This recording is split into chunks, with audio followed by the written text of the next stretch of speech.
bonjour. Moi, mon nom c'est Lolo Vangou et j'aimerais partager avec vous une expérience que j'ai vécue personnellement. Déjà, je voudrais dire que là où je suis aujourd'hui, c'est pas ma ville natale. Donc là où je suis aujourd'hui, je n'ai pratiquement pas de famille. Alors vous voyez, quand on bouge comme ça, on arrive à un endroit, on essaye de se trouver, de se former une nouvelle famille. Et pour moi, ma famille, c'était devenu les gens de mon église, les frères et sœurs de l'église.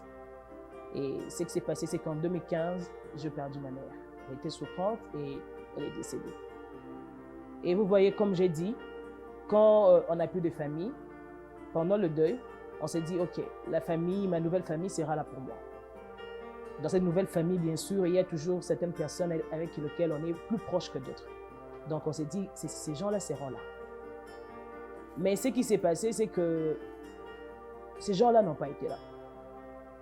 Déjà, pendant le deuil, on ne remarque pas trop, parce que là, on est endeuillé, on est troublé, on ne remarque pas trop. Mais à la fin, je me suis dit, en fait, je n'ai pas vu tel frère, je n'ai pas vu telle sœur. Et il y en a même qui n'ont même pas fait un SMS. Et je vous cacherai pas au fait que c'était difficile. Surtout qu'après, on doit recommencer à aller à l'église et on doit les rencontrer. Vous voyez un peu. Et on rencontre ces gens-là et ils semblent à l'aise, comme si rien de mal n'était arrivé. Et ça fait d'autant plus mal. Il y en a qui ne se sont pas excusés, qui n'ont rien dit comme ça. Et je ne vous mentirai pas que cela avait changé mon attitude. Pas positivement, mais négativement. Parce qu'après, j'avais du mal à voir ces gens-là. J'avais du mal à poser mes yeux sur eux. J'avais du mal à communiquer avec eux. Il y avait comme une certaine colère. La douleur s'était transformée en colère.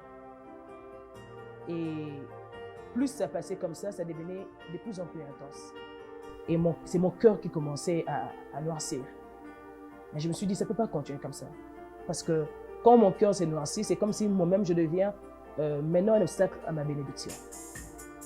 Parce que la Bible nous dit que le cœur est la source, que nous puissions garder notre cœur parce qu'il est la source de toutes choses.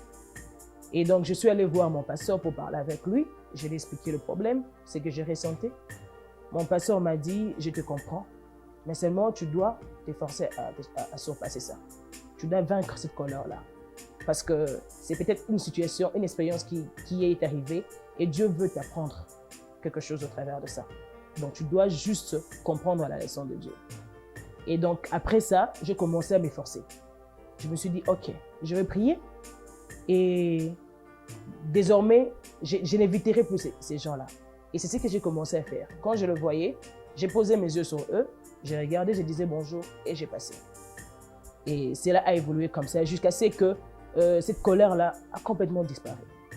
Parce que vous savez, ce que moi j'ai compris, c'est que quand nous, on noircit notre cœur, quand nous, on est dans la colère, notre bénédiction nous échappe.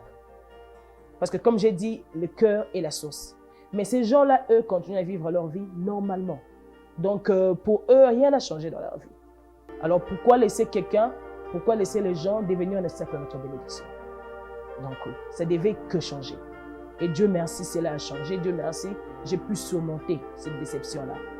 Dieu merci, j'ai pu comprendre cette leçon-là de la vie et ma vie a pu continuer normalement. Donc moi, ce que j'allais partager avec vous, c'est cela. C'est que dans la vie, il y aura toujours des situations difficiles.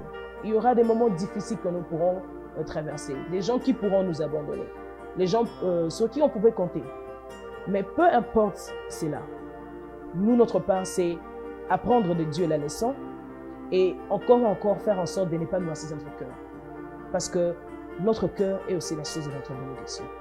Alors, il ne faut pas laisser les gens, d'autres personnes, à cause d'autres personnes, que nous puissions devenir nous-mêmes un obstacle à notre bénédiction.